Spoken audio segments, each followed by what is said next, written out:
So what time is it in Ireland? It's Oh, yeah, evening, it's 8 o'clock, 8 8 p.m. p.m. Sunday. Sunday night, 8 p.m. Yeah, tomorrow's Paddy's Day. Ah, yes.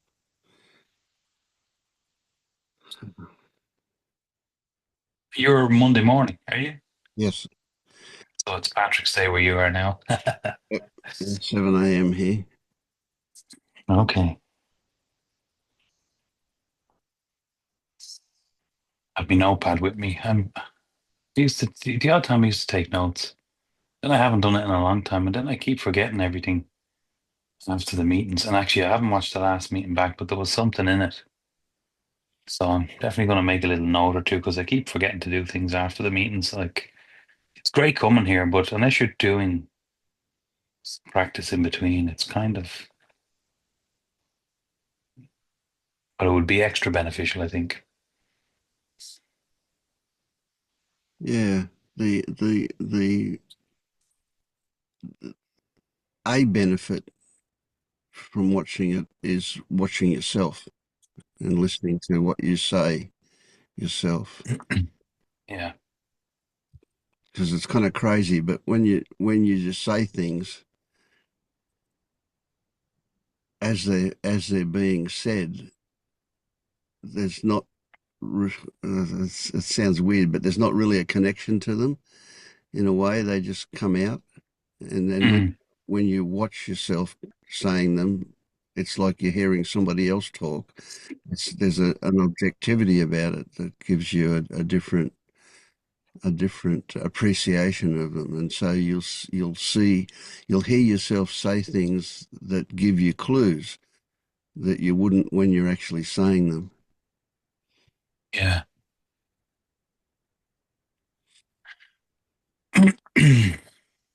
And it's a good idea in this setting, especially to watch yourself, because in the beginning, the usual thing is that you would have some self-consciousness. You'll be a bit critical of yourself as you watch yourself, but again, expressions will show you things that you wouldn't have picked up otherwise once you get over that, Yeah. you know. Yeah. I remember something in the last session. I was talking about energy, and then I'd mentioned the gut and the tingling and stuff. Um, just felt like something dropped or something in the gut was responding to something you or Marius said or something. But then the last since then, what was that for? Or Saturday morning, so 48 hours give or take. My gut has been at me really a lot. Just not in a good place. Very bloated and just physical stuff. Strange. Hmm. Yeah, good. I like what I call organ language as well, you know. So if you Mm, it's in your gut, you say, well, it's what comes to mind, whatever saying comes to mind, like. And so when you say gut, you say, I think of, well, it takes guts to do that. So bravery we're talking about. Whereas if you said the word stomach, I would say, oh, gee, you were having trouble stomaching that. you know just whatever sayings come to mind will give you a clue as to what's going on. yeah.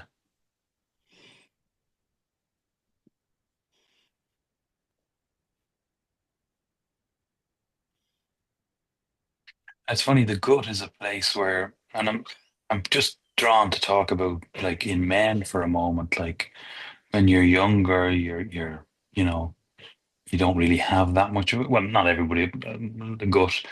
And then as you get older and you tend to get a little bit, and then you get, for some people it's bigger. And there seems to be this contrast between people who don't have one and people who do. And is the gut a sort of a sense of holding something in or holding something back? Or, even when you're wearing your clothes and you're maybe holding it in a bit versus if you're on your own, you let it out a bit. And what does it say about the self, the sort of the acceptance Yeah. of having a gut? where society would say it's wrong to have a gut, like that's a sign of, you know, Mm, overweight or, you know, but like where did that come from? Maybe a gut is a good thing. Maybe letting it go is a sign of, I don't know, something good. So the gut's an interesting one. yeah. And the fact that you just told that story is relevant. Mm. You didn't tell another story. Any other story that you could imagine or not imagine, it doesn't matter. But the fact that that Yeah. came out makes it relevant to consider. Doesn't say anything about truth, but it's worth considering.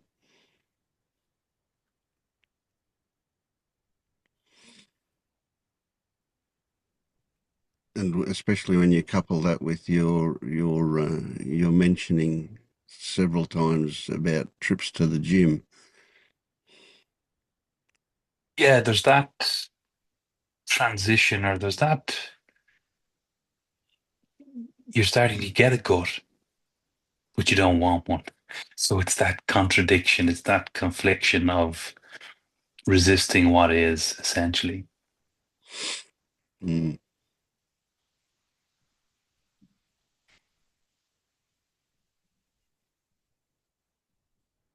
I can certainly relate to what you're saying. My body shape is, I often refer to it as a beach ball on sticks. That's me. I've got this huge gut. No matter what I've tried to do to get rid of it, it hardly makes any difference.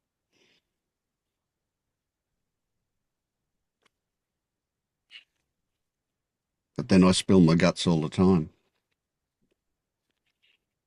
But this is it. I mean, that doesn't necessarily mean it has an adverse health effect on you per se.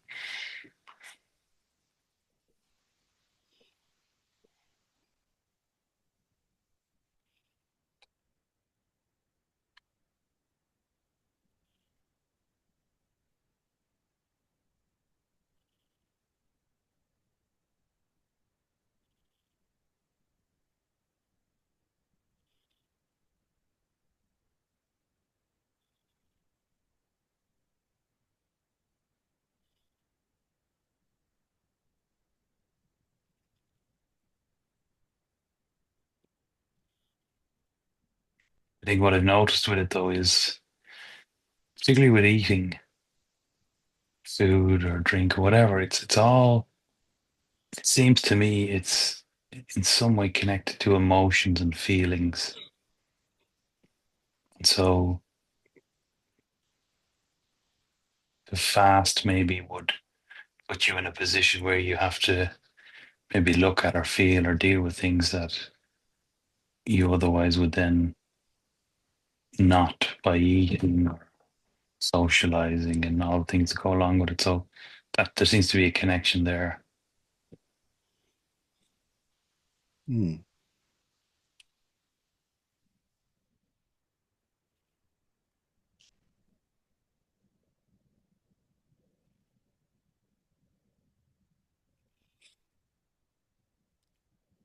And again, consideration of what comes to mind is going to be relevant.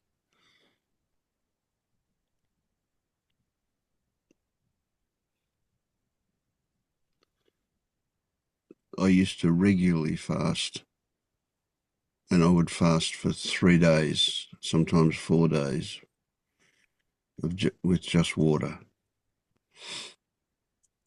Haven't for a long time.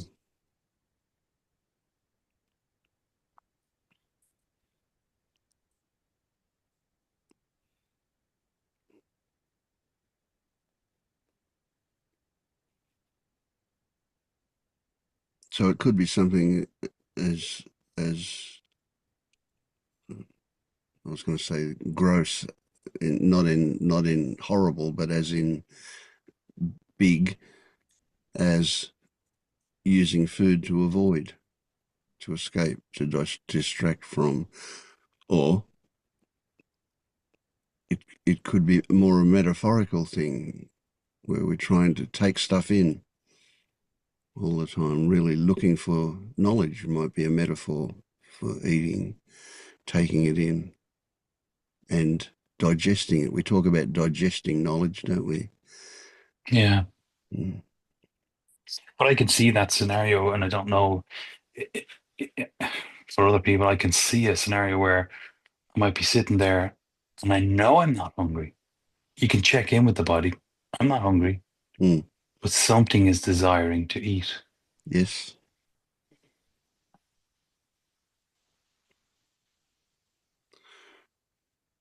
But all this is just still hanging off a belief of control, and I can change my body and I can get in shape and go to the gym and lose weight and all those things. So, Yeah.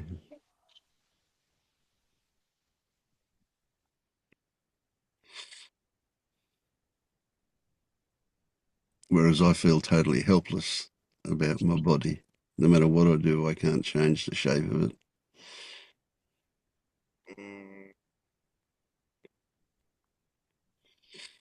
yeah. Yeah, I think underneath everything is that sort of subtle fear and maybe that helplessness too. That's what's really at the root of it all.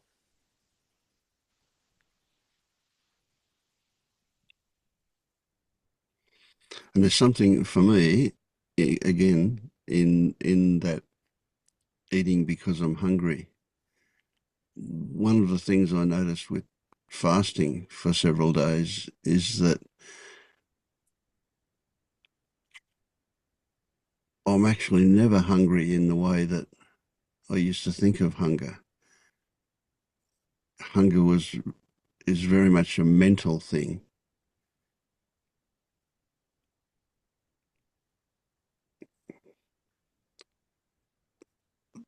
The sensations that I called hunger were just sensations. They weren't actually hunger sensations. It was the thoughts about eating that had the power, and I witnessed many times those thoughts compelling me to eat. But when I had decided, when I was on a fast and I wasn't going to eat for 72 hours, those sensations would get dismissed as hunger sensations, and then they wouldn't be there. So it was Mm, really became really obvious how much they were associated with the thought patterns. They were not what compelled me to eat, the sensations. It was the thoughts that did that.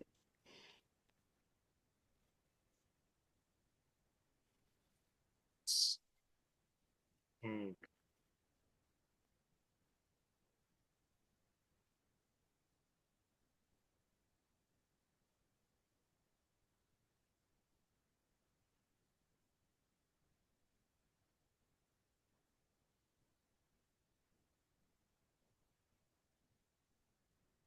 And it really became obvious with the people around me.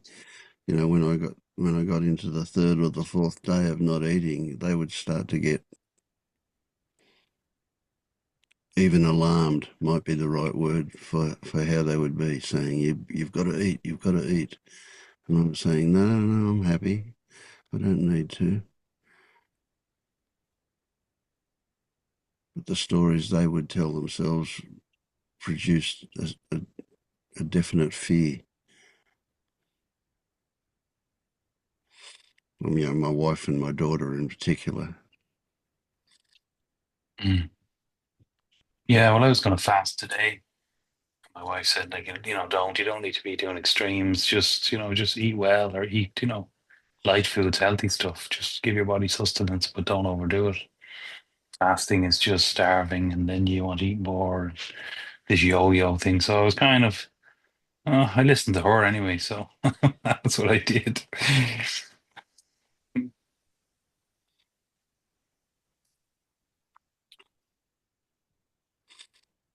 Yeah.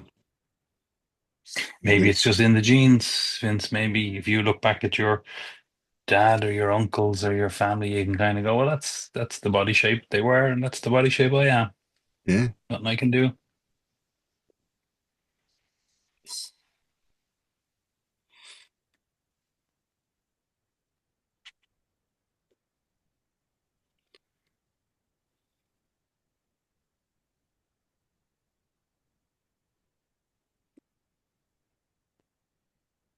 yeah. It's been very significant the journey to accepting it, and I would say I'd never arrived to fully accepting it. It's easy to want it to be different. Hard to say I'm satisfied with being this apparently unhealthy shape.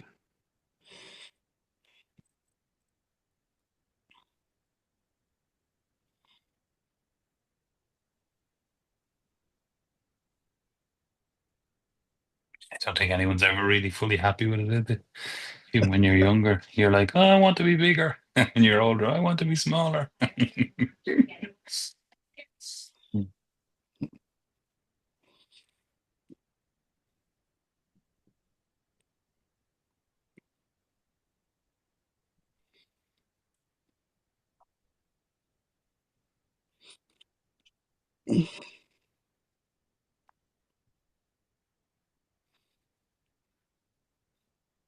It's interesting to consider the the journey through life and age and this thing called wisdom. Do we naturally acquire more wisdom, or however you want to put that story, approach life from a more from a wiser perspective, maybe just because of age or because of more experience or because of acquisition of something, knowledge or whatever. Or,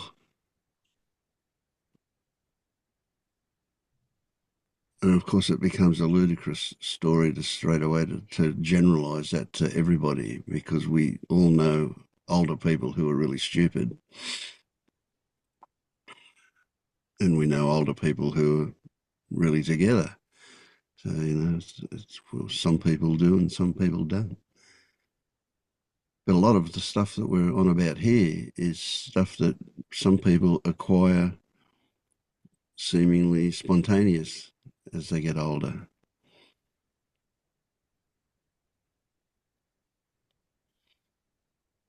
Yeah, maybe it's part of the natural.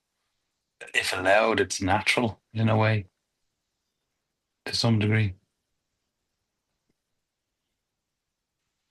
That was a conversation we had at the last meeting, which actually it was backed up by something I seen online later that if you're very young and you have a sort of an awakening, the contrast between the young age can be quite stark and it can seem quite profound and, you know, shocking to people. Whereas if it happens slower and you're that bit older, it doesn't seem as big a deal as opposed to those big events when people are younger. Hmm.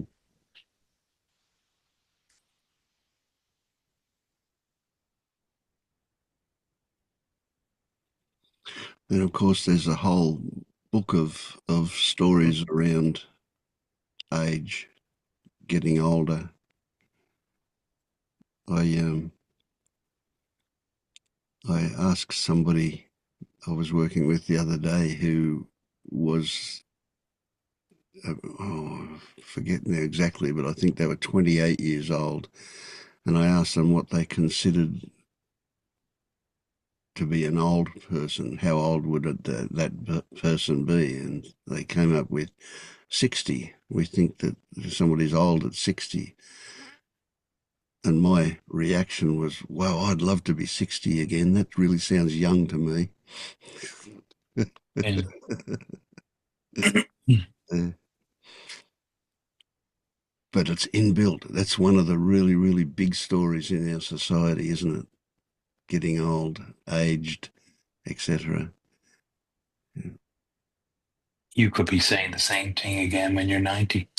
I remember being 76. That was so young. Yes. Yeah.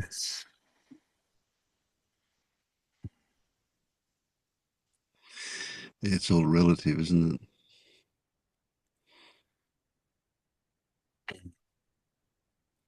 And then there's the unspoken things. Do when we talk about being young again, are we talking about just the physical, or are we talking about an attitude as well? Are we talking about levels of energy? Are we talking about uh, enthusiasm for life, or what? You know? Yeah, it's really complex stuff.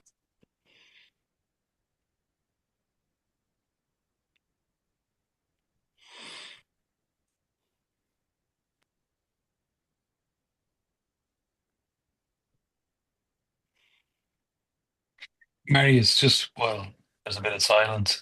You wouldn't remind me of that, what we were talking about at the last session. And there was a bit of a task which just went straight out of my head. Yeah, we were talking about the tendency to say that, oh, this is just a story and kind of bypass it in a way. And I asked if you have truly, really drilled down to see the emptiness of concepts and stories and roles and identity so that it becomes ridiculous to believe them once you see it in the story. Not just say, oh, this is just a story, but actually you don't do anything. You're just pushing it away, but you're still believing the story. Yeah.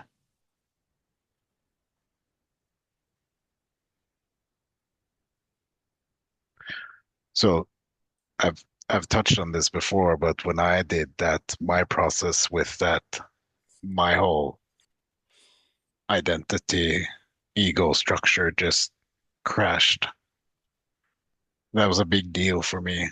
So that's why I ask it the way I asked. It's probably not like that for everyone, but that is since it was a big deal for, in my experience, it's probably something I have a tendency to point out more. Of course, we all operate from our own experience, don't we? Yeah, yeah. And when you say that, I realise that when I say it's just a story, for me, it's not a case of dismissing it, but it's rather an appreciation of the profundity of the emptiness of stories. They're just words. They're hollow. They don't have any substance, And that's every time I say it's a story, there's that appreciation comes to it. Yeah. But we don't appreciate that you appreciate that Yeah, of because course, of course. Unless it's your own experience, that's right. Yeah, yeah, yeah. So when hearing that, they're just going to interpret it through their yep. understanding of Yeah, stories. yeah. And I never thought about that one. That's really great that we brought that out into the open. Yeah, Yeah, because there could be a subtle bypass where you just have a habit of saying that's a story, which in itself is another story being believed, but you're not really looking, you're just kind of bouncing over it. That's just a story. And that's a reaction to not have to look at it in any way. And then when Vince said it's just words, and that reminded me of, yeah, words and sounds. So you're starting to look through it to see, well, what is it exactly? And it does become hollow and you kind of fall through it in a way. And also see how you use stories through your day, to explain and give meaning and interpret and understand. And, you know, all of that is purely subjective.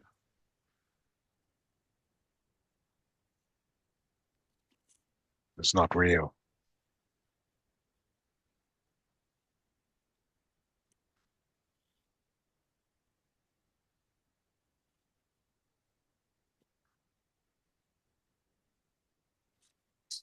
Okay.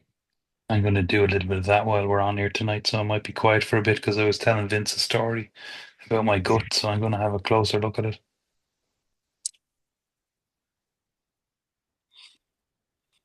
Thank you, Dennis.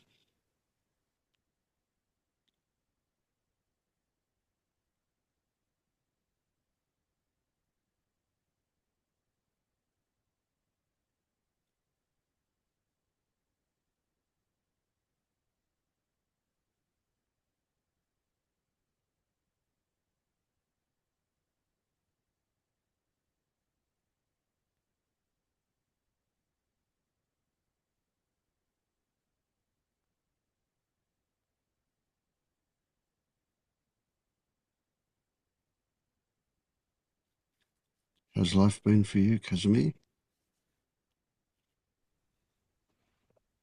Good. Well, busy. I guess a question I have is I feel like I'm at a point recently where most of the time it is pretty experientially clear that there's no separation here. Um, but thoughts are still very sticky, or certain thoughts, sort of autobiographical thoughts. And I'm trying to figure out how it is that I can both see that thoughts are just thoughts and recognize that there's nothing here that they're referring to, but there's still this very strong stickiness to them. Something feels personal about them. And so it seems like the immediate experiential non-separation, that seems clear in more of a non-conceptual way. But the thoughts still, it only seems like a conceptual recognition. And so I'm trying to investigate what actually is the me in thought that that feels real, even when I can see that there's nothing here that it's referring to. But I'm finding it very slippery, and I'm sure there's some assumptions that I'm overlooking, or and I'm trying to approach it from different angles. Yeah. Yeah, okay, I get that. Yeah. So the question that, amongst others, that jumped up here for me was when you said that some thoughts, the autobiographical thoughts, is what you said, feel very sticky. It's easy to come to a conclusion, to have an assumption that they're sticking to something. So there's a remnant of self there, that Yes. of apparent self there. So there's a belief, I would say, that even though it seems that mostly you recognize the non-existence of self, there's a bit hiding somewhere that those thoughts Yeah. are attached to. That may or may not be true. That's just Well, what comes it up here. feels true. And as you're saying it, I'm realizing I think it's still this remnant or whatever you want to call it. It feels like the thing that knows this experience. And so Ah, it's mapped to a given location. Like that's the slippery thing is it doesn't feel like it's here or here. It's not somewhere, but mm-hmm, it is definitely a sense of separation. It feels like it's not the same thing as this. It's what's having thoughts about this and knowing this. mm, mm. And then what comes to mind is this almost impossibility, this really kind of crazy thing that that remnant that they're sticking to is actually in themselves, in the Yeah. thoughts themselves. Yeah. Right. It's self um Yes. validating, but it's never actually tied to anything here. But I can see that, but that doesn't seem to dissolve it. Yeah. It's almost like every thought gives birth to a self in order to have something to stick to. Yes. Yeah, that's well said. Yeah.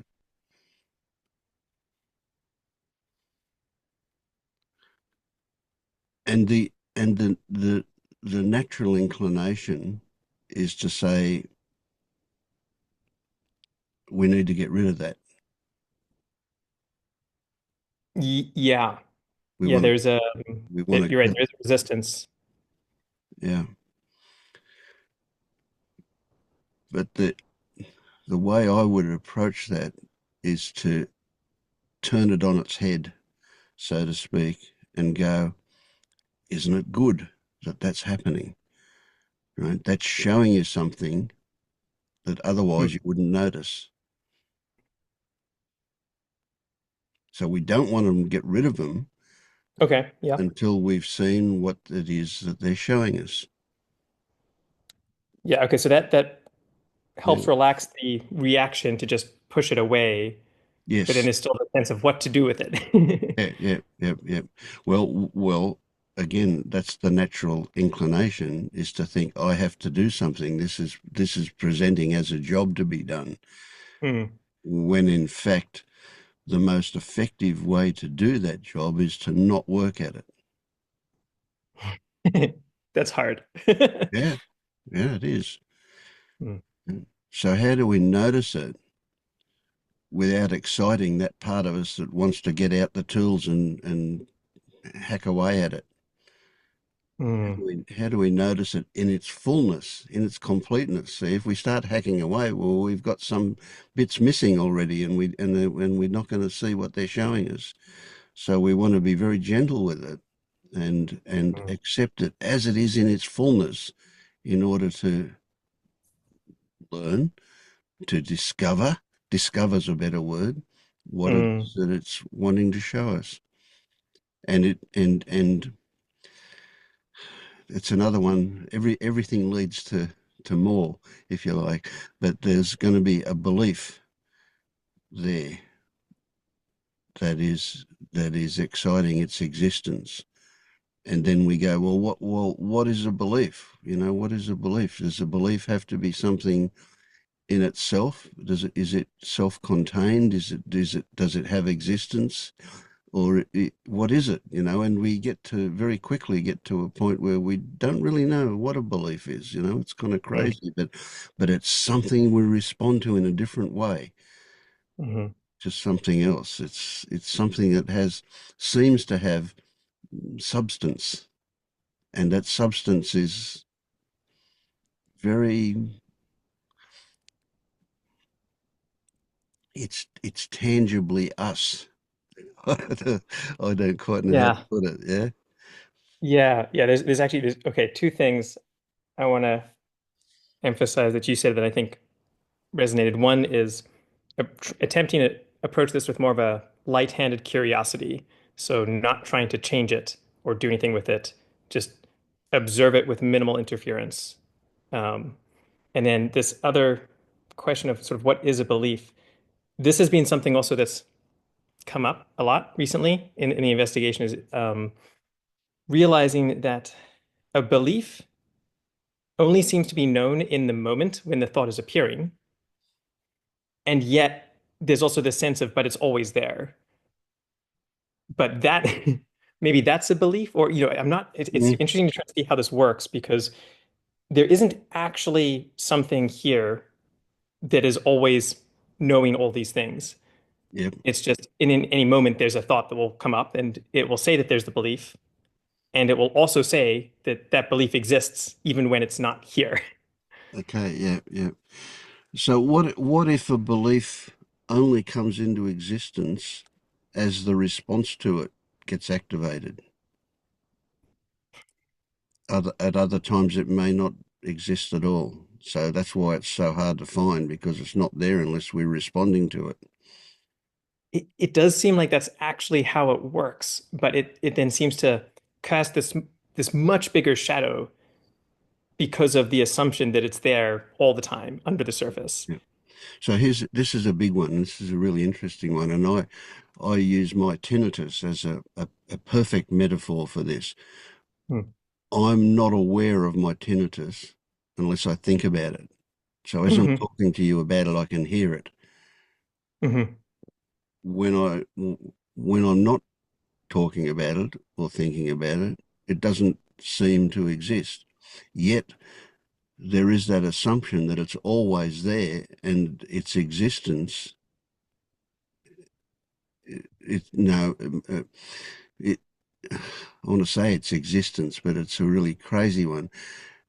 It's something is attached to my attention. Mm-hmm. That attention, it seems not to be there, yet the mind says it must be always there. Right now, whether that's true or not, I can never know.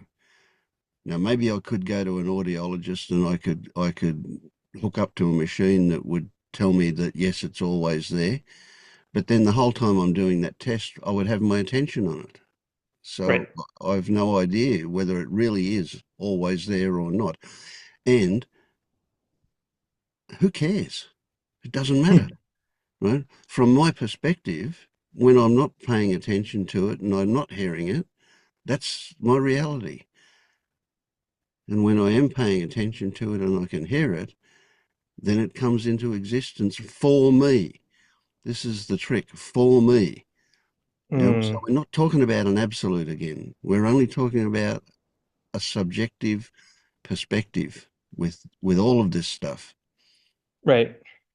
But I think that might be the same mechanism or related mechanism to this idea of a me that exists in thought, right? Yeah, It's the thoughts are only actually there intermittently, but there's this belief or whatever you want to call it that the whatever they refer to is always there, even yes, when the thoughts aren't actively there.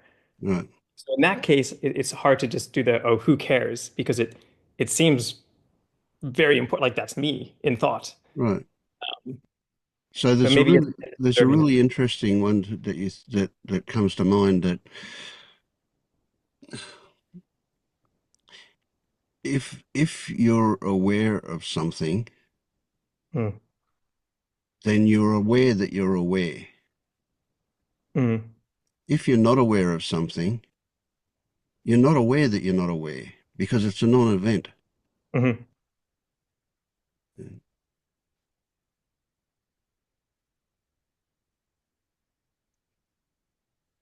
Also, look at narrative or stories, look at how they are told. So they're always told in the context of a self, right? Hmm. And because Yeah. they're always told in the context of a self, it's very easy to believe that it's about you. But when that is clear, that that context is just a learned behavior to tell it in a specific way.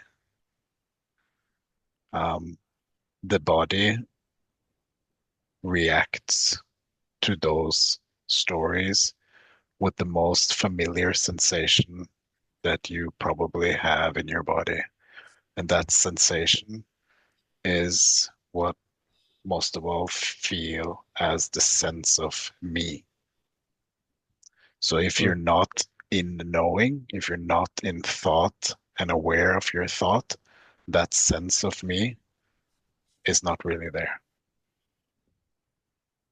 So to try to make this clearer, I mean, it probably depends on each individual. It sounds like maybe one approach would be to try to notice what bodily sensations seem to consistently recur when these selfing thoughts are there, or would there be a different recommendation? Yeah, familiarize yourself with the most familiar sensation. Really look at what sensation is there in the background. It's almost unnoticeable because it's almost always there. So you don't really notice it as a sensation. Hmm.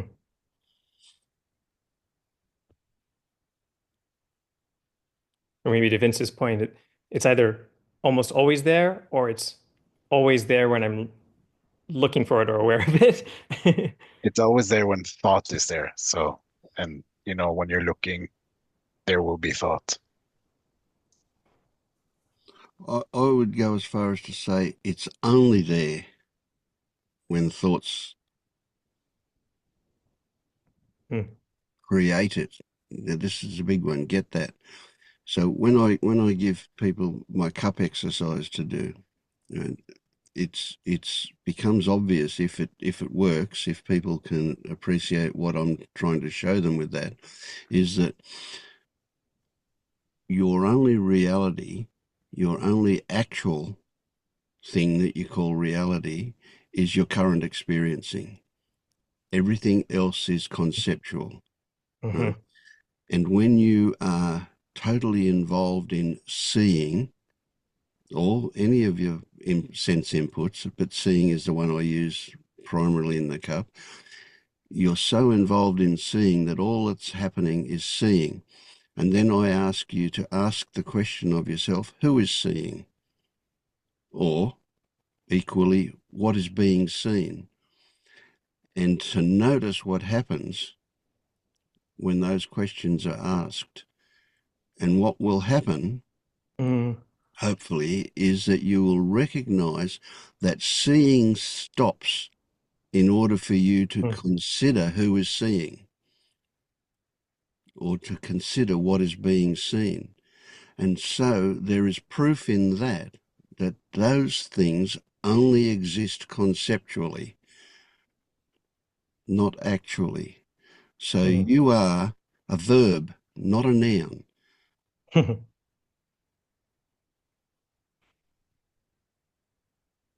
Mm. You even said it a while ago when you first started talking. You said it feels sticky, or sometimes they feel real, and Hmm. sometimes they feel true.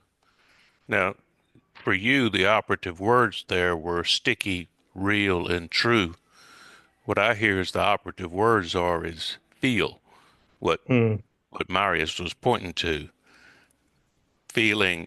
You're depending on some feeling or a sensation to somehow make one thought more important than another. In Mm. other words, that a certain feeling is granting authority to a thought which actually has no authority. Interesting. Yeah, and I could see how if attention is in the habit of always looking to the not the feeling part, but the thought part, it's just going to spin its wheels and never notice The what's, feeling. yeah. Okay. So You have to that gives watch the me a, language. What you think is important in the language is frequently the sticky point. It's not the hmm, important part. It's another part that you take for granted that can be more important.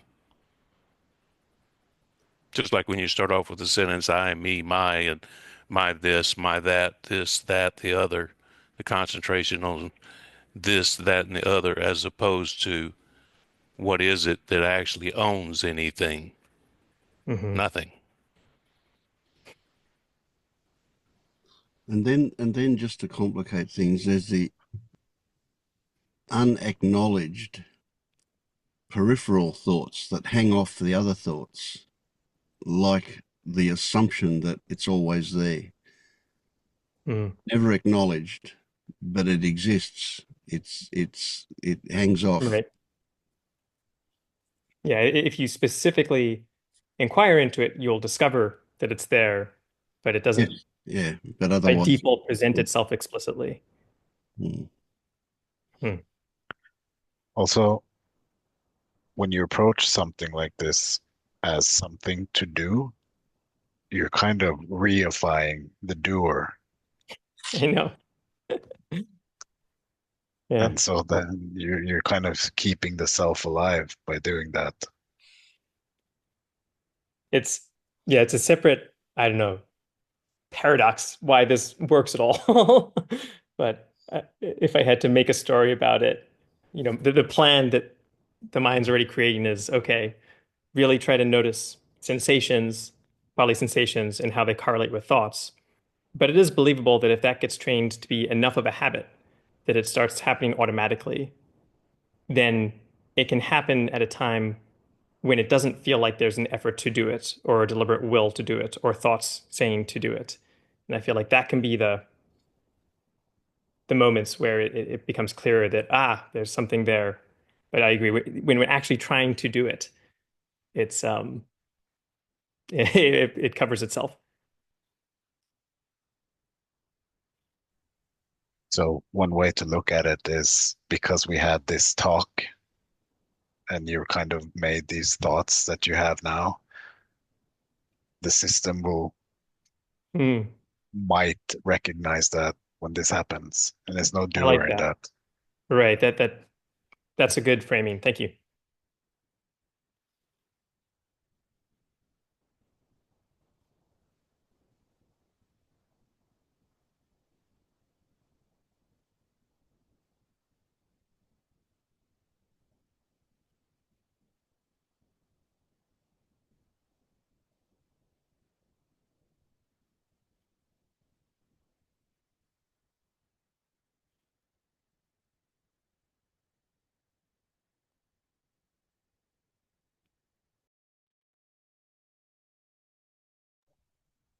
You might even write, you have a thought that you say, oh, that's true. You might even try writing it down and then looking at it as an object and seeing what do do I feel something about that? Does that feeling Mhm. make that necessarily true? Hmm. Yeah, especially because it can be, I found for me at least, it can be very slippery to try to actually hang on to one thought to examine it. And sounds silly, but actually objectifying it in that way, that might give it a make the examination clearer. And you could try, as Paul says, writing it down, but you could also try, as Paul says at other times, writing it up. What do you mean? I'm just playing with words. Writing it down. See, there's implications in these phrases. You know, writing it down has a certain feeling about it, right? So, and Mhm. and, and you would be imagining a piece of paper below your Yes. head, right? But Paul often says, take your thoughts and write them up on a blackboard, and they're above Uh-huh. your head, right? So Hmm. if you're writing it down and writing it up, there's different connotations, isn't there? Hmm. Yeah, We it does Yeah, feel don't different. even think about these things often now. That there's just that connotation that's a bit subtle there. So when you write it up, you're more likely to reify it than if you write it down, Hmm. maybe. yeah, the imaginary chalkboard. Yeah, yeah. And that's up, isn't it? Yeah. And then, of Made course, me you think see of the hollow. those. Sorry, Rowena.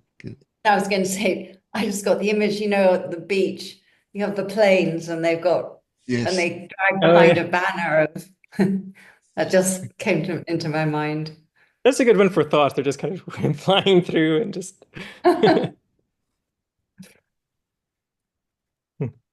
Or like one of those banners outside the theaters in New York that have the words going around of the play that's playing that night, something like that. Any little tool just to freeze the thought and look at it as an object helps, takes the subjectivity away from it. Hmm.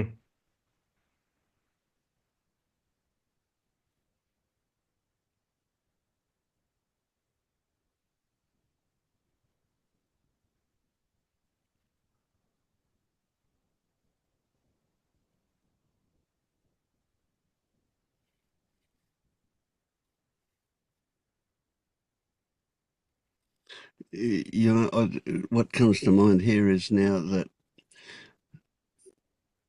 I have certain assumptions that turn up at these meetings, and some assumptions like Rowena and Paul and Oriana, you guys who are guides who turn up. I never bother to ask you how you're going. You know, do you?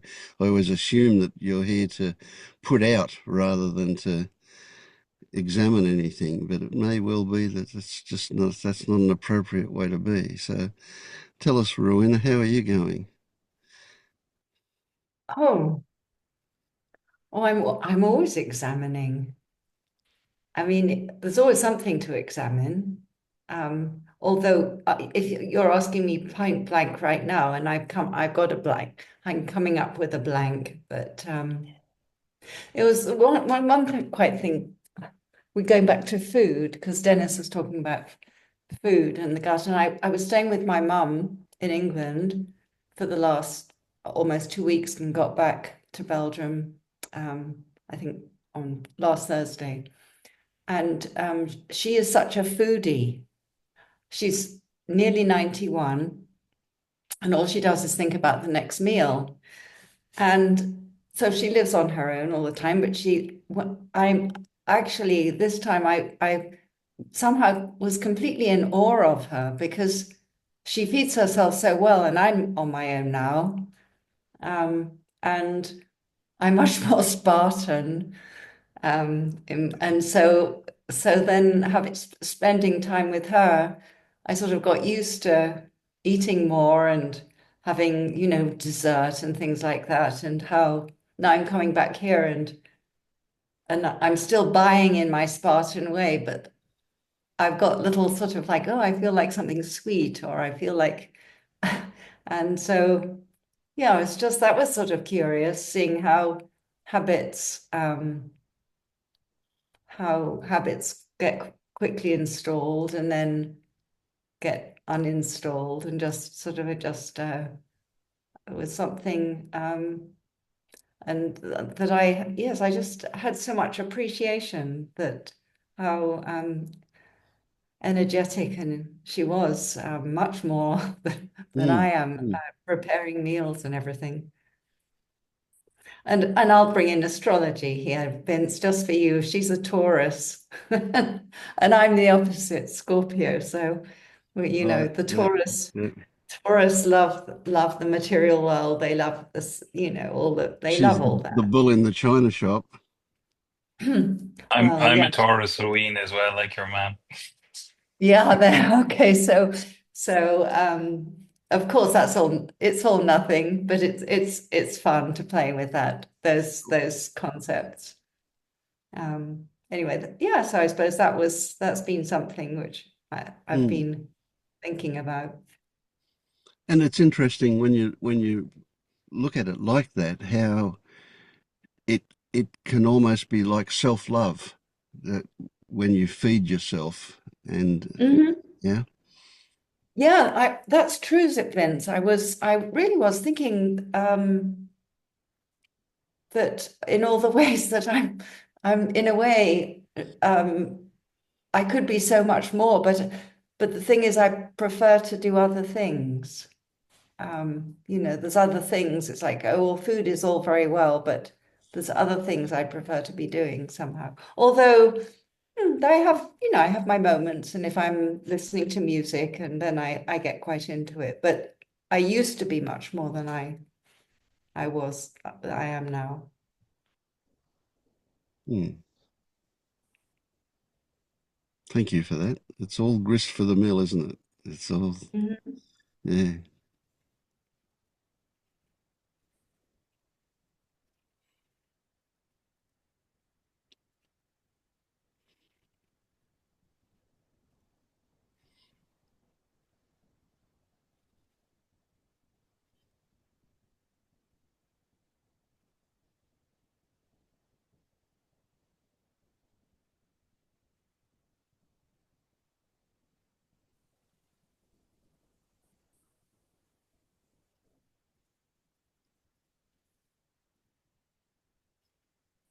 Yeah, I can also share how um, there's always an adjustment period of moving from the country of my origin, and then and English speaking, and then coming back to Belgium, which is French speaking, and there's an adjustment and different. Yeah, there is an adjustment that goes on to or reorientation, something which needs to be looked at. Like, So I'm always interested, and I've probably asked you this before. I don't know, but anyway, I don't remember your answer. But when you come back to Belgium and you're speaking French, do you think in French, or do you still think in English and translate it? I think when I'm speaking, I guess when I'm speaking, no, I guess I'm thinking. I'm not really thinking. I'm not translating. And what tends to happen, it's sort of very similar. Mostly just there's the hearing and the cognizing happen, pretty automatically. But of course, there are words that I don't understand. Um, and maybe I'll either gloss over them or otherwise then I'll stop. And then there's a hiccup in the system as I try to understand. So it just depends. It's obviously not as fluent. Hmm. But this was another interesting thing. When I was driving there, I happened to be listening to the radio, and in Belgium they speak Flemish as well as French. And I was listening to something, and then there was speaking, it was in Flemish, and I started to listen, and I can't quite remember now about it, but there was a definite there was a definite trying to somehow grasping, a type of grasping because of it wasn't as simple just hearing sounds. There was also sort of like a grasping to try and get into the language. It wasn't so yeah, so it had an effect on me of I was just listening to it and I couldn't hear it just as music quite. Hmm. No, it wasn't as if I was just listening to a hum. And I thought that's really interesting. That that sounds like it, you're saying about it. It's you're referring to the familiarity of it. Yeah, Yeah. yeah, it was just there was this, I couldn't let it go just to be a hum of sound, just like sound happening. Hmm. There was something in the system that was sort of Yep. like Yeah. grasping, but it couldn't grasp. It was trying to make patterns and it Yeah. couldn't Yeah. make Yeah. patterns. Yeah, see, I can't relate to Flemish at all. I can't even remember hearing it, so I have no idea what it sounds like. But I'm very cognizant of a different emotional tone to different languages, Yeah, right? So if you listen to a Texan sprawling something, there's a definite feel about that as compared to uh, what I'm what I can imagine with, say, French, as there's a totally different kind of feeling in the language depending on those undertones, I suppose you'd say. I don't know. Yeah. yeah, the yeah, the intonation and the energy sort of Yeah. coming And in. even just the loudness of it. Chinese always, and I presume when I say Chinese, I'm meaning Mandarin. I don't know, but um, I sometimes when I hear that, it sounds quite raspy and always very loud. But there's a definite attraction for me. I'd love to be able to speak it because it excites me to hear it. Um, the way people talk in when they're talking that language, it's very fast and there's a lot of putting it out there kind of feel about it. Yeah. But then I like Italian too. I love to hear Italians talk. Again, the energy in it, I think, Yeah. is exciting. Musicality. Mm, mm. Yeah, so it's always interesting, all and random things and how the system is responding.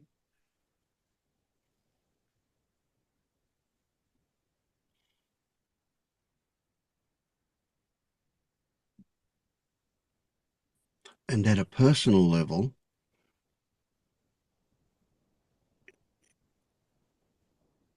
this is interesting. It gets like, how do I want to be heard?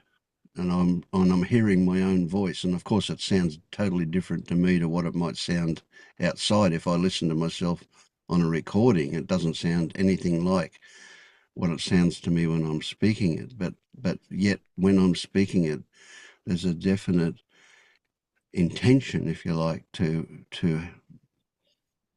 sound a certain way. You know, the tones and the, I can't really describe, you know. Well, even that can vary, Well, of course it um, does. If I'm angry, it's totally different. depending on the energy behind what one's trying to say, and if there's a conviction or if it's just words coming out that it's whatever I would be saying, even if I would be sprouting something that I thought was my way of thinking that I wanted to share, it would still be in a way nonsense. It's just my perspective. There's no real Mm, value in it. And if I was, but if I was very invested in it, then it would be very different than if it was just a sharing of words coming out. mm.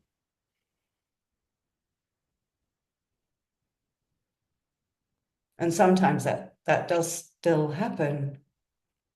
There's more weight, or there is a little bit of an agenda coming, like, that's even imperceptibly.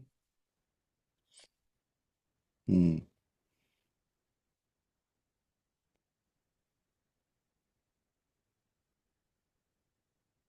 So I would hope that everybody listening to this isn't just hearing some kind of a philosophical story, but actually relating to their own experience.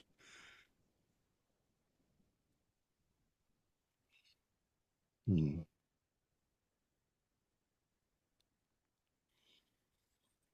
How's things been for you, Tammy?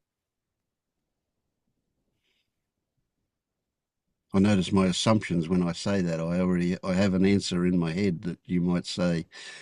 Um,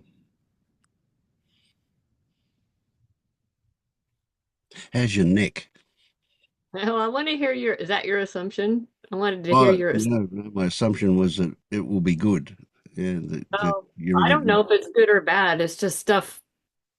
It's hard to say what it is, but I think if the body personality had to describe it, they would just say like annoyance or meh coming through, but I don't know what it is. But I could see the mind kind of like doing stuff and then, when yeah, I don't know. So I don't know, good or bad. Mm, And then I'm realizing there might be there's like a little bit of a belief, maybe, I'm not sure, that, oh, good, some more stuff to come through, like that there's somewhere to get, like this is going to like get me somewhere, having this move through and let go of. mm, And then trying to remember I'm already there, there's nowhere to go. And then the mind going, well, this, so that's kind of what's happening today. mm, mm. So would you describe that what's coming through as a bit discordant?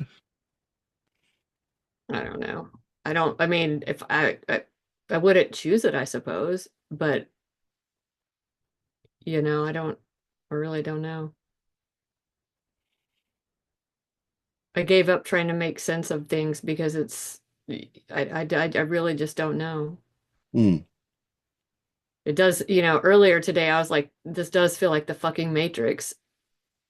And then now it feels a little bit like maybe I'm not in the Matrix, that I'm watching the Matrix, but I felt like I was in it a little bit ago, a little while ago. Yeah. and how did it feel to be in it? I don't know. It didn't, I Was don't, it pleasant, more pleasant than unpleasant, or more unpleasant than pleasant? maybe neither, but I can see it now that it's like just the mind trying to like figure things out and it can't. Yeah, yeah. When you said that before, my thoughts were um, figuring it out is not important, but being aware of what it is, or describing it even might be a way of putting it, that does have value. Figuring it out is a way of avoiding it, but being aware of it, which means kind of stepping back and looking objectively at it. There's value in that. So I was hearing you say something along the lines. My paraphrasing was that uh, there are certain ways that you should be and certain ways that you'd rather not be, rather Well, than that hearing. happens, but Yeah, then yeah, that starts happening, but it's like, um, but then you step in and balance it. no, I don't know that I'm doing anything but noticing it, and it just feels like, and then sometimes I just, or, that then there's just like a softening and watching, and I don't know. It's not good or bad. It's just happening. I don't know. Mm, mm. I- I'm trying to describe something Yeah, that yeah, yeah, it makes it yeah, tricky most one. people don't know, Mm. but it's uh, yeah, I don't know. Sometimes things, because I know that it's not, this is confusing, but then I could see most of the time I could see that it's like it's trying to figure itself out and it can't. But then it almost feels like it's like, okay,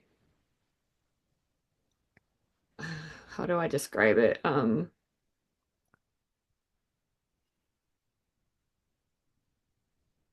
There's always awareness of it. I don't ever get lost per se in the story. However, it does feel a little bit like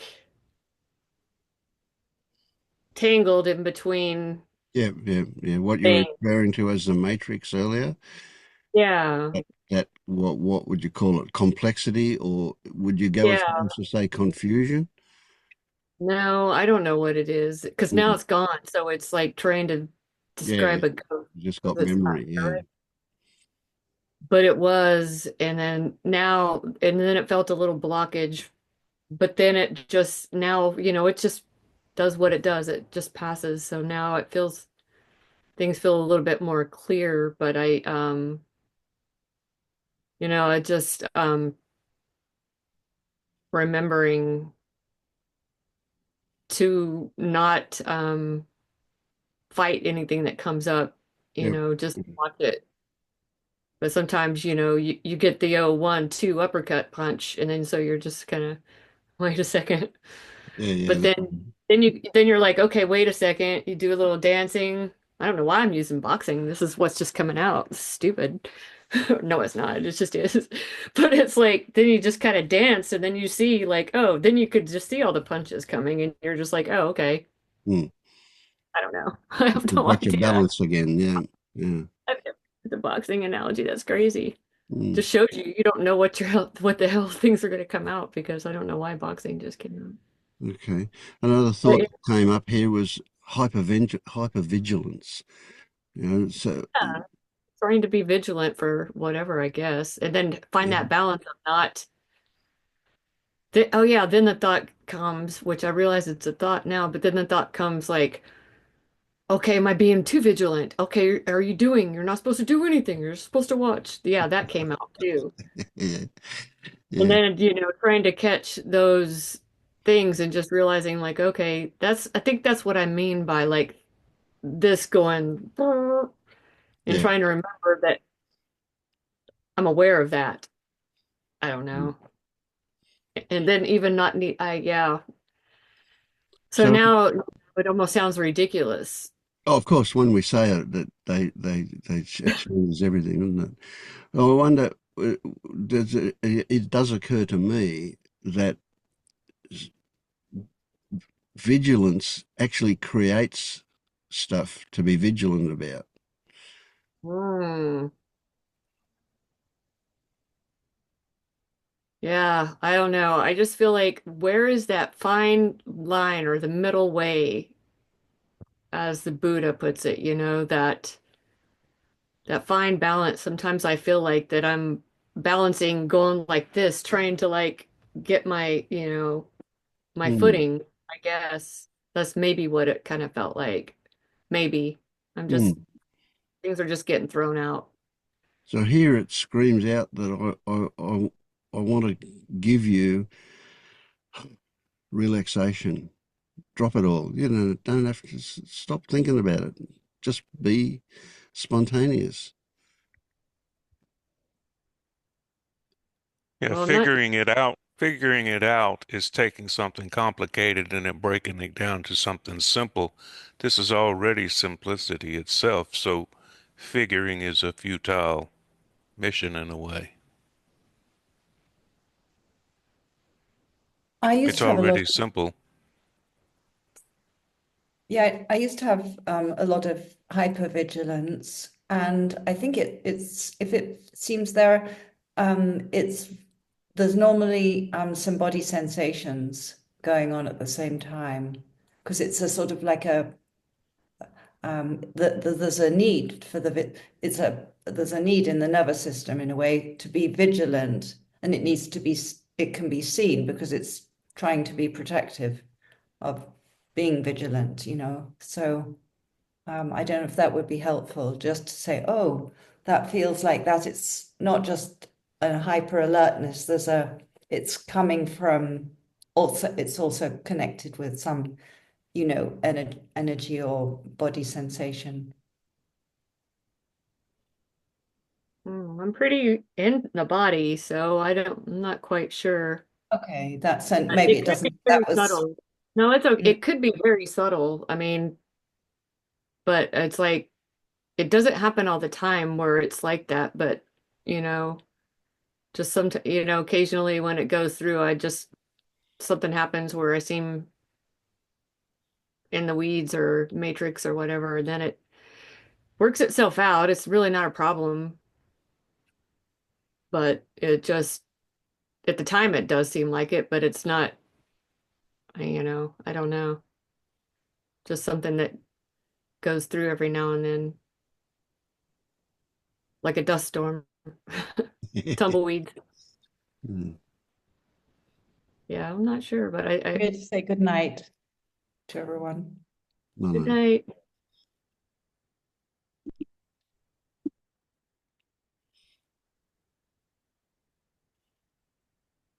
Yeah, it's like even my questions have an implication that there's something wrong, something needs to be changed, something's different, and it's not the intention, but um, it is a case of just making things more obvious by looking at them. But the very looking at them creates stuff as well. So it's a no-win situation in a way. Mm. Funny you just said that, Vince, because I was going to point it out that, before you shared, Tammy, before you spoke out what was going on, there probably wasn't anything Mm. really a problem. But because you made something out of it by sharing it, it became something to look at. We Mm. often do that.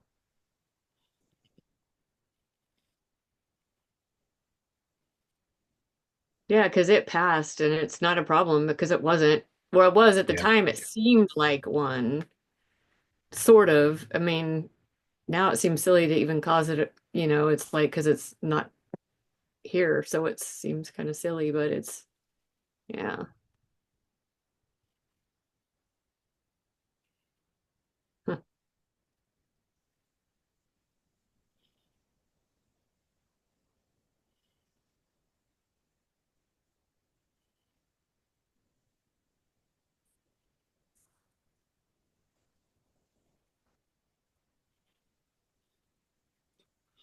How about you, Oriana? Why do you come to these meetings?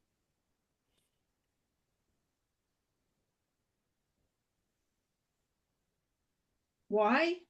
Uh, I like you, and you feel safe to sometimes say some of the dumb things that I am, I'm experiencing. But I also learn from other people's experience and their descriptions of what's going on, and your coaching. I learned from that. And the reason why I keep popping in and out is that we have a music jam going on in our backyard, and I'm sort of escorting people in as we speak and setting up drinks and making sure everybody's got seats and that whole thing. So there's du dualistic practice here, Mm. here and then there at the same time. Yeah. So, But so this might sound like a stupid question. Well, it kind of is, but I want to ask it anyway. That learning, is it learning because you like the dopamine hit that comes from acquiring knowledge, or are you filling holes or no, something else? it's when I can relate to something that's going on with someone and you give some pointers and there's sort of an aha moment and I can kind of feel that same, or I can get some awareness around that same maybe blind spots that I have. And that's what I would like more to recognize and to be able to work with. And I recognize too that I feel this person is tends to be lazy. And This one too. Yeah. so this person wants to get what other people get without having to go through a lot of work on my own. But I think I'm right in the middle of a real big work project because last week I chimed in, but I wasn't here for long. I had to stop um, be, because the topic, the proposal that we up and move to Canada because my husband is super disturbed, as I am, with what's going on As we all politically. are, I think. Well, I am certainly, yeah. Yeah. And so I don't want to just hide my head in the sand and I don't want to listen to it anymore. It's horrible, horrible. Don't, it's not going to bother me. But the fact is, it still seeps in one way or the other. And my husband is Canadian. And so he's making the applications and going through starting the process of moving to Canada. And that is somewhat a terrifying experience for me to contemplate what it takes for me at my age, almost 80, to move to another country, and I just look around and what we've built here in this beautiful sanctuary, our home, our neighborhood, all of things that I have collected that I know ultimately they're not going to be any use to me when I exit this body, but I'm still here and I kind of enjoy those things that I feel familiar with and I know where everything is. I just feel it's scary. And so I'm not sure exactly how to work with it, but except to acknowledge that I have a sense of fear and also that anxiety comes up around uh, not knowing, not knowing, just being in this abyss of who Yeah, knows. yeah, gotcha. So that's Thank where you. Yeah. I'm at.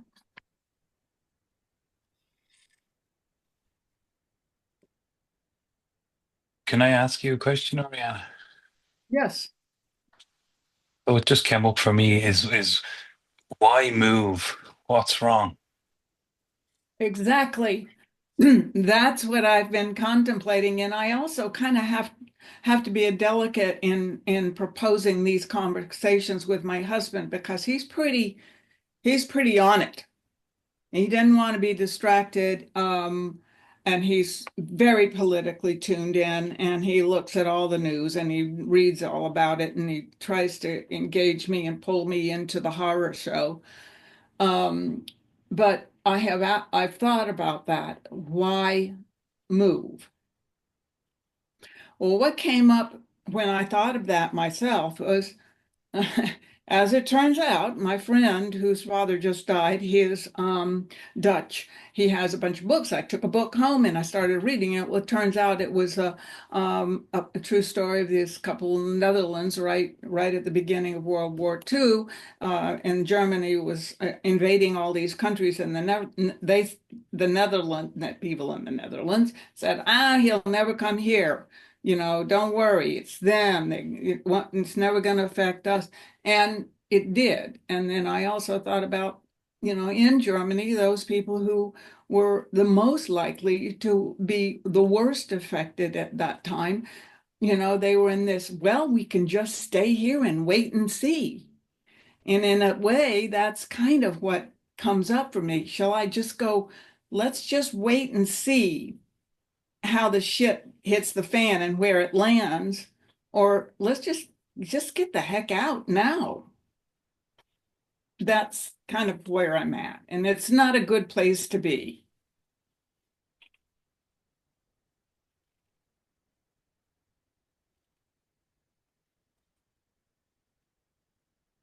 I guess when you say specifically why leave, well, clearly my husband is concerned, and he's the one who deals with it mostly, is financial. Every week we're losing about 10,000 in our investments, in our savings every week as it goes on. And I don't see how that's going to get better anytime soon. That financially, the economy doesn't look real promising in the fairly near future. And we're at an age where we're going to need to rely on that, on the savings and investments.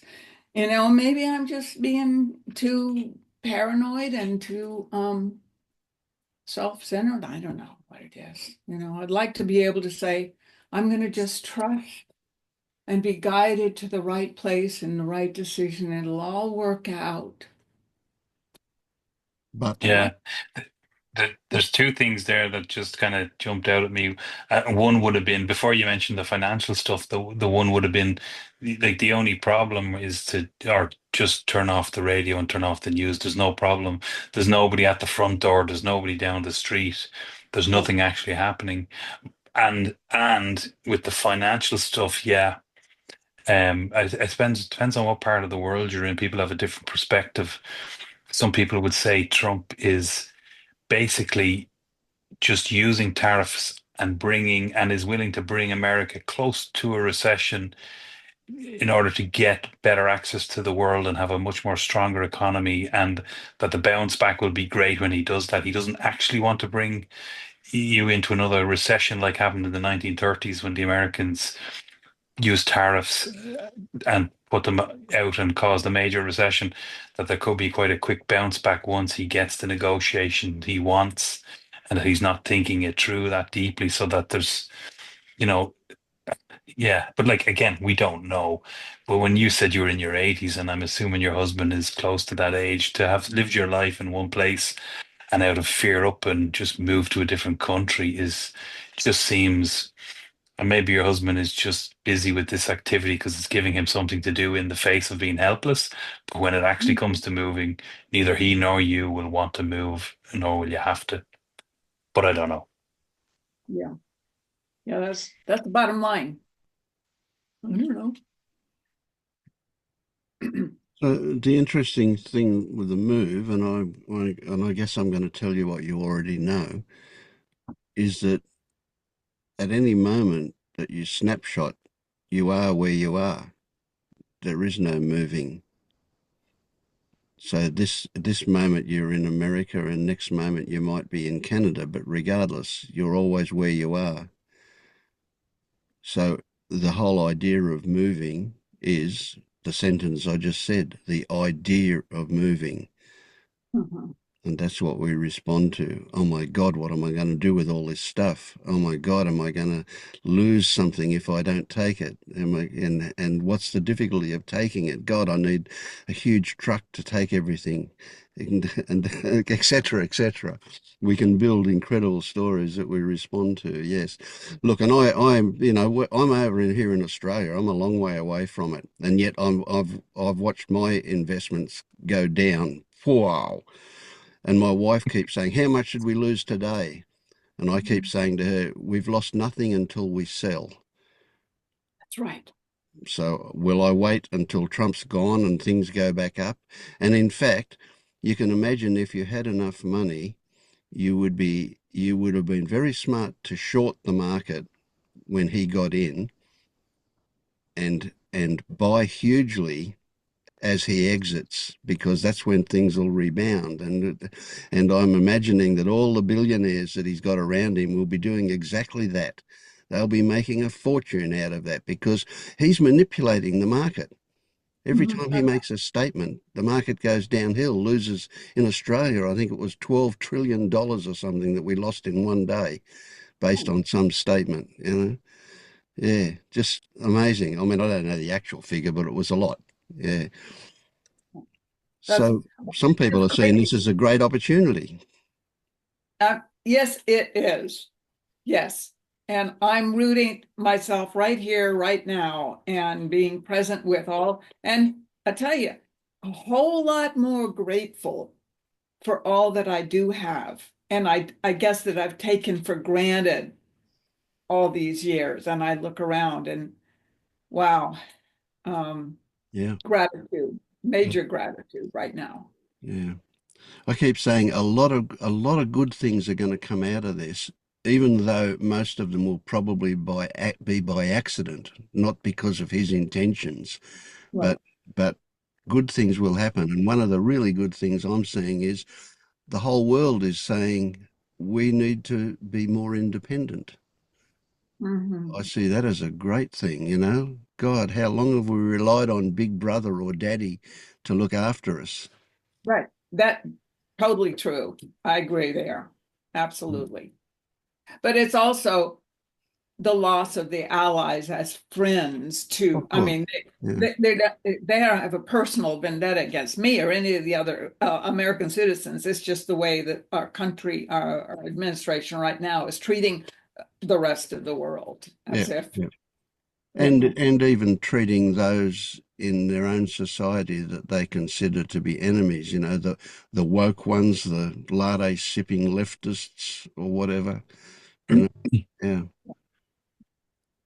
yeah, it's just a lack of humanitarian kindness and respect for life yep, wherever it is. yeah, And that's very sad for me. yep, yeah. And you Just can, like Vince said, you're in Australia, I'm in Ireland. We're not escaping the Trump effect.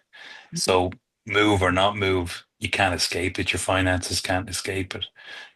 It affects everybody. And you did say you were afraid, and I suppose that's the nub of it. It creates an uncertainty that's always already here. We're in touch with our fear. Um, but when it comes to the allies and the rest of the world, a big majority of the rest of the world are with the American people. It's not the American people that are doing this. It's a few uh, people at the top who have an idea and are trying to implement it. So things could go back to normal in a few years quite quickly. Yes, you're absolutely right. That yeah. is all possible. I find it interesting that I can vacillate between all of the idiots that put him in power and feeling compassion for those people, for they know not what they did Mhm. when they did it. And so they're the needy ones. Yeah, and it is those who are generally the less educated, less financially stable, red states who put him in power. It's those people, and I happen to know a few that live Mm. there, and they're going to be, they're going to have a hard time, I'm afraid, you know, Yep. They'll have if the they. hardest time, I'd say. Yeah. But who knows? Yeah. So, of course, the interesting thing for us is what that provokes in us. And it's certainly provocative. Absolutely. Mm. Yeah, yeah. The the other disconcerting thing too is that it's so alive. Hello? Can I grab an instrument? Yeah, yeah. It's so alive right now with so many people that it's almost impossible to speak honestly about what I'm experiencing without alienating somebody who has a different take on it, Mm. who is basically one of the other, I can't just say the other side. Yeah, I know what you So, mean. Yeah, I know what you mean. so yeah, it's creating a chasm between friends and family members, and it's like subject off the table. Yes. Yeah. Yeah, I have some friends that we agree to not talk about certain things because it generates stuff that's Uncomfortable. unresolvable. Yeah, Right. seems to be. Yeah. Right. They're just such a strong, it's too strong, but it's a strong sense of right and wrong. Either you're right or you're wrong, and there's no in between. Mm. And yeah, but that's the sense it feels like. It's like we can't go there because how can you present something without somebody thinking you're making them wrong if you Mm. have a different That's right. Yeah. point? Yeah. So I don't know. Yeah. Well, anyway. Yeah. Good to be able to express it. Yes. Yes, it is. And thank you for letting me kind of whine about this in a safe environment where even though I don't know what anybody here thinks about all of this, uh, although I have a kind of a sense of it, Yeah. um, yeah, I'm not hurting anybody's feelings. Yeah. I get that. I have this recently. It's been playing a bit here on my mind that the the traditional thing is to talk about left and right, right? And the right will say the left is latte sipping leftists, woke people, and I kind of go, I don't understand because I celebrate being woke. I think that's a really good thing, and yet they see it as an insult when they say it from that side of things. And I think really the dichotomy is not left and right at all, but those that we would describe as being on the right. Uh, or those that we might be described as being more left than right, more humanistic. And so that really that's the dichotomy, how much emphasis do we place on being human, on considerate of Right. Yeah, human values, yeah, rather than unfortunately, ideal. So it's more, the dichotomy is more idealistic and humanistic rather than left and right. yes. Yes, I think so. Yeah, unfortunately, the word woke has been Hijacked. hijacked to Mm. mean something far outside of the realm of reality, but but still, um, it kind of correlates to, in my perspective, is like the MAGA and right Republican have hijacked the symbol of the flag, the United States flag, as theirs. And if you're not on board with them, you're not patriotic in some way. So if you see a flag flying just around town, you're pretty much sure that it's a Republican's house that you're this flagging. And I feel offended about that. Mm, mm. Yeah, you've been robbed. Yeah. Right. It's my flag too. So, however, I have to say I'm not flying the United States flag. I'm flying the Ukraine flag outside. Yeah, yeah. I would say they mistake patriotism with nationalism, or rather, they mistake nationalism with patriotism. Yeah. Right. Mm. Right. Yeah. Oh, it's all messed up. Yeah. It's crazy stuff. Isn't it wonderful, though? Isn't it great that it's happening? We do live in interesting times. We do indeed. Yes. Mm.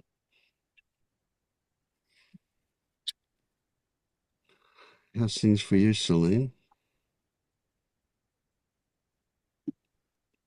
Things have been good in general. And I have been trying not to watch the news so sometimes I wonder if I'm burying my head in the sand.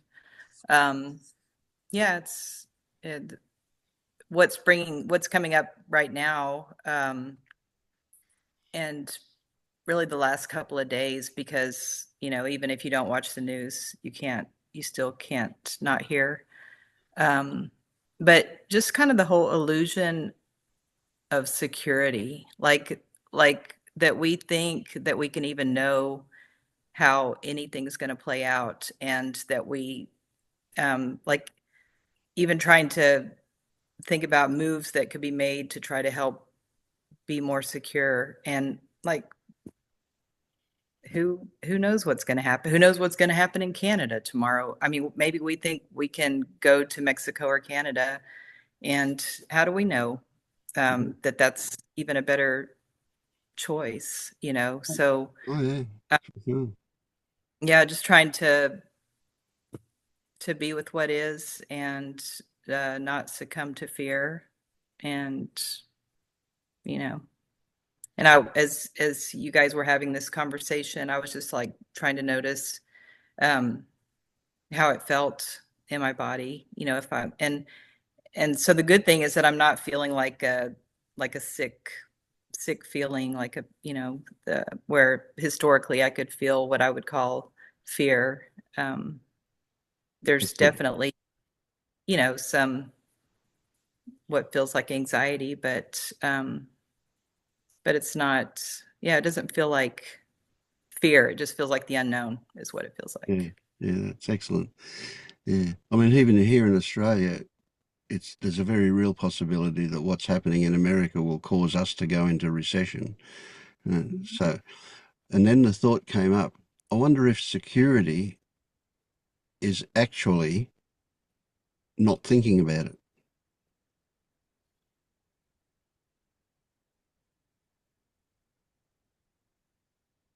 Say that again.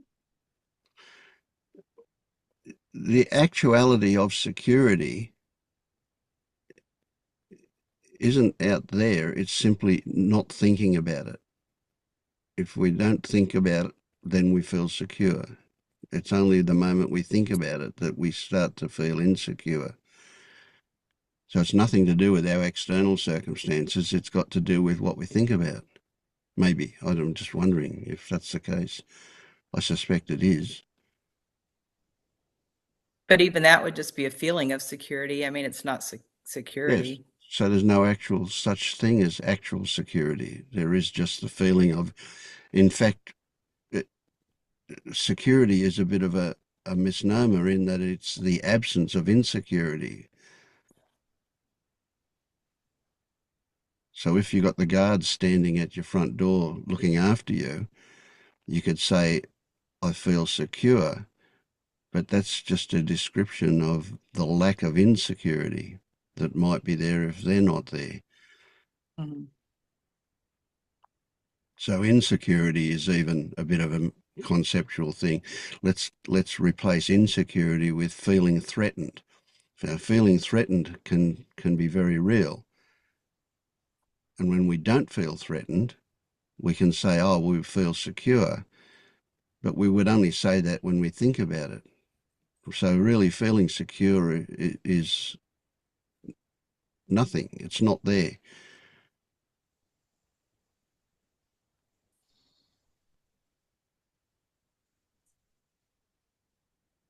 It seems like it's kind of like the whole money system.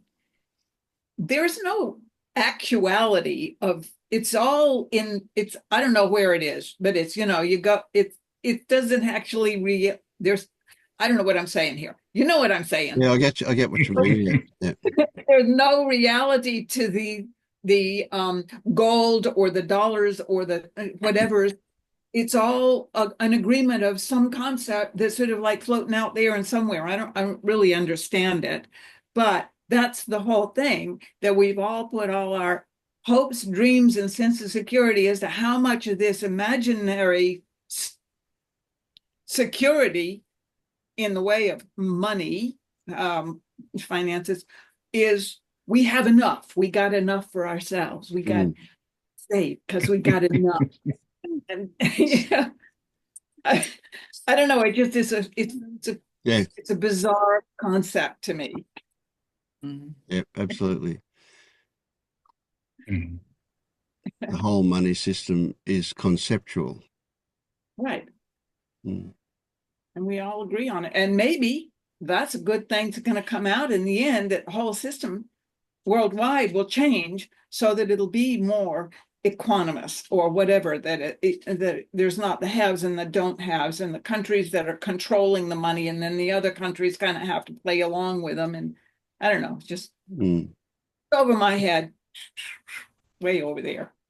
I've thought about that too, and like how someone decided that diamonds are a good thing and they're expensive, and whenever they have, you could get a piece of glass, or what do they call them, the cubic zirconias or whatever those are.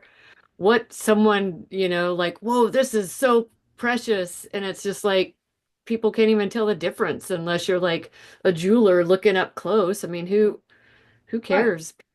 It's just crazy when I've thought about that stuff throughout my life, like how, with money and who makes things expensive. And it was like, it's all in the, like your thoughts. Because what I think is really cool, I imagine it being so cool. I go out and think I'm like dressed real cool or whatever. Not anymore, but in the past.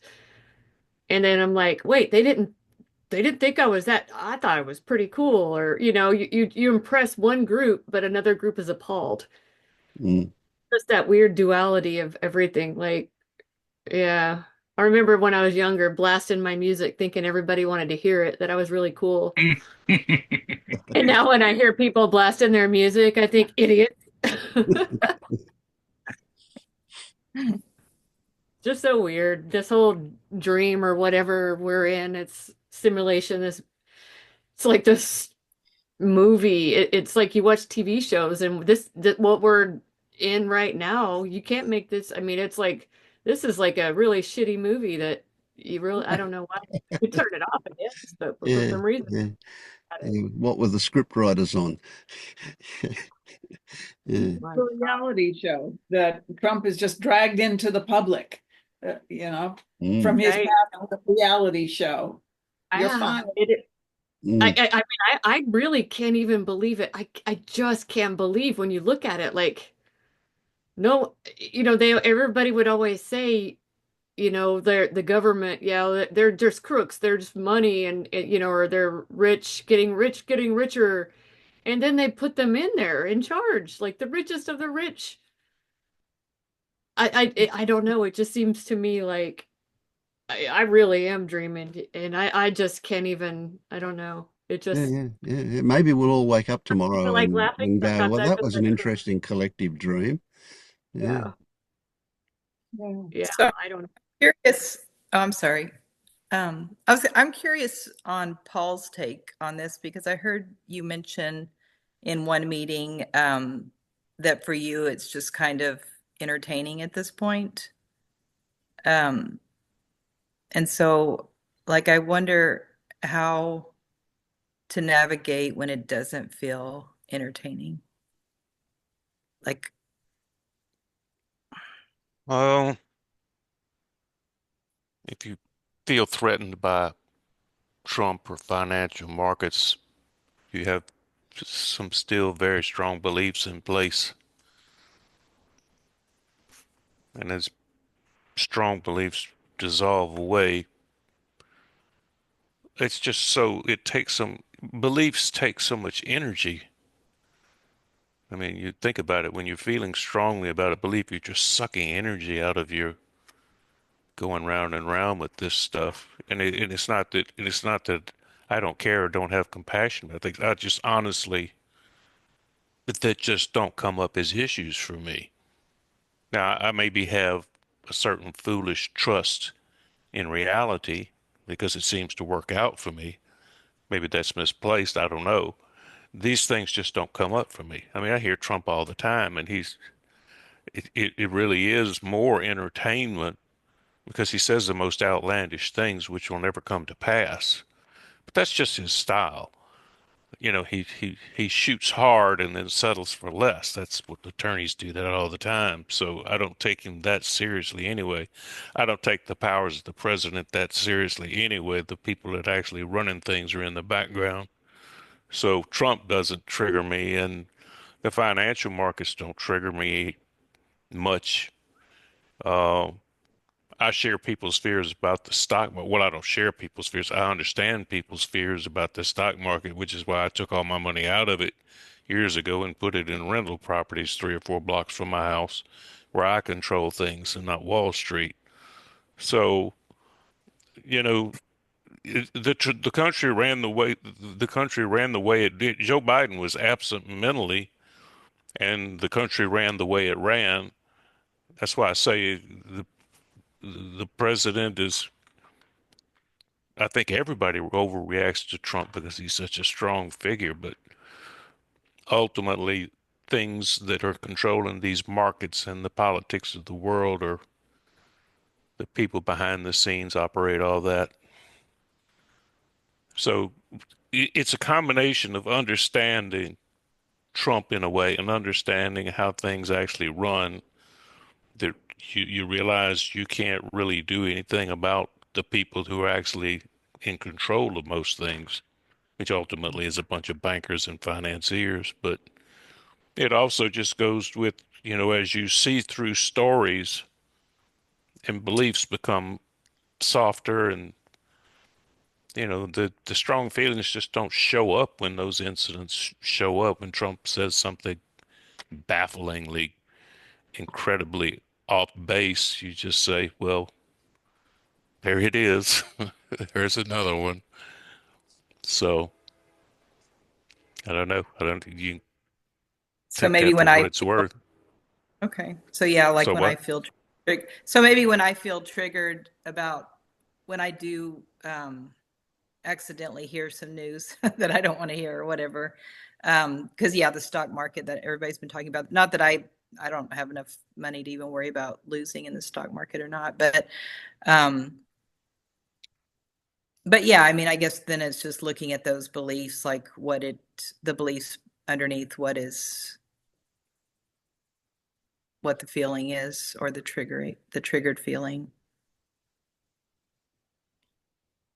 Yeah, I mean, first of all, how much control do you have? Second of all, how much control does Trump actually have? I mean, the stock markets are in trouble, but they're going to be in trouble all over the place. You know, when America sneezes, the rest of the world gets pneumonia. So there's no fleeing it. You can make yourself maybe diversify your position into something else, but stock market's been due for a correction anyway. They keep pumping money in and it goes straight into the stock market. So there's but you know, people are so unsure about Europe now. The way Europe may be rearming is to start stealing people's savings, and a lot of that money may be exiting Europe and coming back over here to America. So this may be a temporary downshoot before a huge bull market run up. It's all just paper ultimately, but it's The powers that be don't want the stock market to go down because there's so much proceeds goes to the government from it. So I don't see it falling that far anyway. So you just hope, like Vince said, you don't lose anything until you sell. If I was in it right now, I'd just hold on and wait for it to pump back up because ultimately most money in the world is going to come to the American market. So Yeah, the trick is to do nothing. The trick is to do nothing and feel okay about it. Okay. yeah, Well, then that's what I'll keep doing. Trump must be, he's the gift to the world. He's showing us all how insecure things actually are instead of being put asleep by, the comfortableness of our lives. So like Vince said, you said the only kind of secure moment is when you're not thinking, but that's it. And it's this moment is the only secure moment there is. And That's right now it's just perfect. Mm. And isn't it a good feeling to appreciate that perfection? That's just lovely. Mm.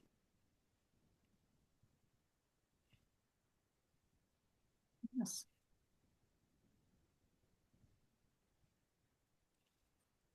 Yeah, just bringing it back to like what's wrong with right now. If you're not thinking about it, yeah, that's what Sailor Bob used to say, like right now. Mm. I know when I'm out working, sometimes, I have to go out for like a week of camping and it's out where the wind blows hard in the open tundra and it rains and I'm out there studying the bears and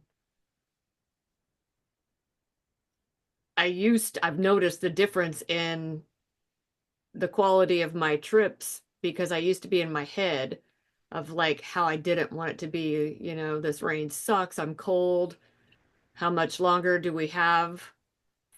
Fuck. And now the last trip I had, it was the same quality of weather, but I just kept right now. In between surveys, I just sat there with my rain gear on and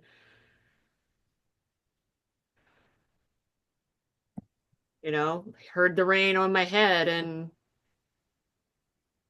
then okay, then the mind and then now, okay, no, right now.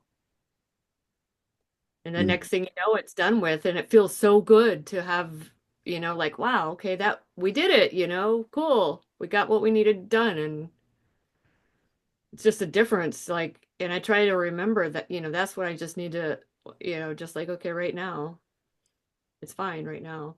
Mm. And then the other people with me, though, younger than me, and just like kind of like, oh, because we have to walk like about a mile and a half in waders to this one spot. And it's admittedly, you get it in your mind like, ah, and then, people complaining. And I'm just like, well, we'll go and just see how it goes. And we can come back early if it's too bad. And just kind of like, yeah, I don't know. Yeah, it's a good learning and good, Yeah. yeah. And the Yeah. sound of those raindrops on your rain hat could be pretty amazing. It can be if you're faced in the right direction, but one of the bluffs it blows right in your face when you're trying to survey. So then you do it every 20 minutes, so then you just turn around and put your back to it, and then like okay, but then you also have to worry about watching like a 800-pound animal coming up to you and Yep. uh right now. What is it that you do? Study the brown bears Where? in Alaska. Oh, wow. Yeah, they got some weather there and mosquitoes. Yeah, here's another interesting thing because back before when I used to resist the bugs and the mosquitoes, and then we have biting. I think Vince, my friend from Australia, called them madges. They weren't midges, they were madges because they were bigger than midges. And they bite, they actually they cut you with something sharp and then they suck your blood as opposed to mosquitoes that stick in. I stopped resisting them and they don't bother me anymore. It's interesting. Like I even watch mosquito, like I'm fascinated by it and watch I just say not my face. And they don't even try to take that much. They really don't. And same with the biting one. It happened before when I resisted it, then it was a lot worse. But then now I'm just like, oh, here, Wow. cool. So yeah, but there are mosquitoes and Mm.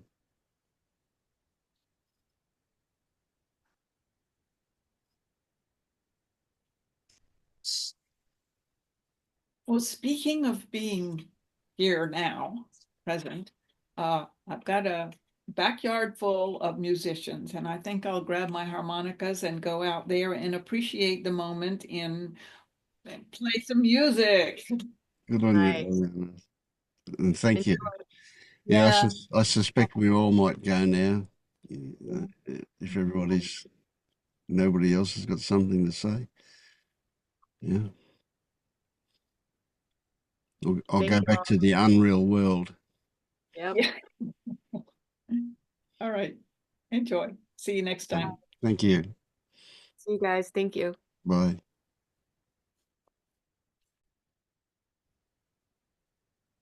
Bye, Phoebe.